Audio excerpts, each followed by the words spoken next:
Right now, somewhere in the last hour, you picked up your phone for no reason at all. You weren't waiting for a message.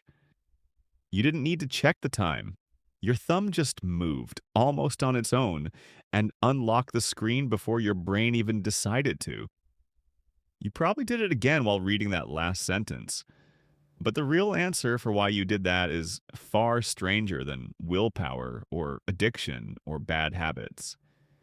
It has almost nothing to do with the phone in your hand. It has everything to do with a circuit in your brain that is over 2 million years old, built for a world that no longer exists, now firing on command every time a small rectangle lights up in your pocket.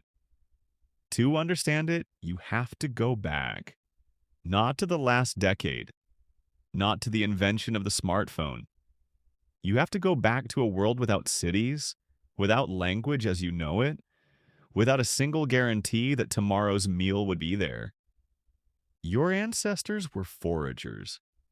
That means almost every single day of their lives, they had to leave camp not knowing what they would find. Maybe there were berries under that bush. Maybe there weren't. Maybe today's hunt would bring back meat. Maybe it would bring back nothing, and the group would go to sleep hungry. This uncertainty wasn't a flaw in their lives. It was the engine of survival itself. A brain that gave up after one empty bush would starve. A brain that kept checking, kept searching, kept moving toward the next possible reward, even after disappointment, was a brain that lived long enough to pass itself on. So, evolution built something specific, not a system that rewards you for finding food, a system that rewards you for searching for it. This is where the science gets interesting. In the 1990s, a neuroscientist named Wolfram Schultz ran a now famous set of experiments on dopamine, the brain chemical everyone associates with pleasure. Schultz trained monkeys to expect a reward, a small squirt of juice after a specific cue. What he found surprised almost everyone studying the brain at the time. The dopamine spike wasn't biggest when the monkey received the juice. It was biggest in the moment right before, during the uncertainty of not knowing if the juice was actually coming. Dopamine, it turns out, isn't a pleasure chemical at all. It's an anticipation chemical. It's the brain's way of saying something might be about to happen.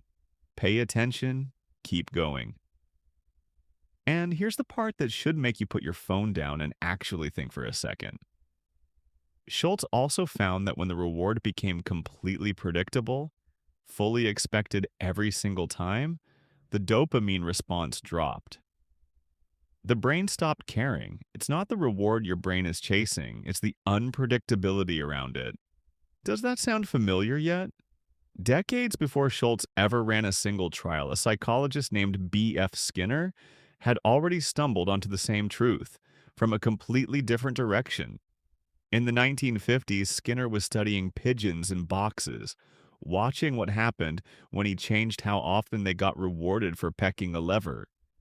When the pigeons got a reward every single time they pecked steadily, calmly, and stopped almost immediately once the rewards ended. But when Skinner switched to something called a variable ratio schedule, rewarding the pigeons unpredictably, sometimes after one peck, sometimes after 20, the behavior changed completely. The pigeons pecked harder, faster, almost obsessively, and they kept pecking long after the reward stopped coming entirely, hoping the next one was just one peck away. Unpredictable reward doesn't just motivate behavior, it hijacks it. Now think about your phone. Not as a phone, think of it as a bush. Every time you unlock it, you don't know what's underneath. Maybe there's a message. Maybe there's nothing. Maybe someone liked your post, or maybe no one has. Maybe the next scroll brings something fascinating, or maybe it brings 5 seconds of nothing before the next one does. Your brain doesn't know in advance, and that not knowing is precisely the mechanism your ancestors' foraging circuitry was built to chase. This is why checking your phone doesn't feel like a choice most of the time.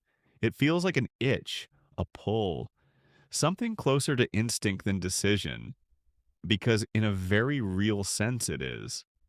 There's a researcher who studied this exact mechanism, not in brains, but in machines, built deliberately to exploit it. Natasha Dow-Schüll, an anthropologist, spent over a decade studying the design of slot machines in Las Vegas for her research published as Addiction by Design. What she found was unsettling. The most successful machine designers weren't selling the dream of winning big. They were engineering something they openly called the machine zone, a trance-like state where a player isn't even hoping to win anymore. They're just continuing, pulling the lever because pulling the lever is the only thing happening.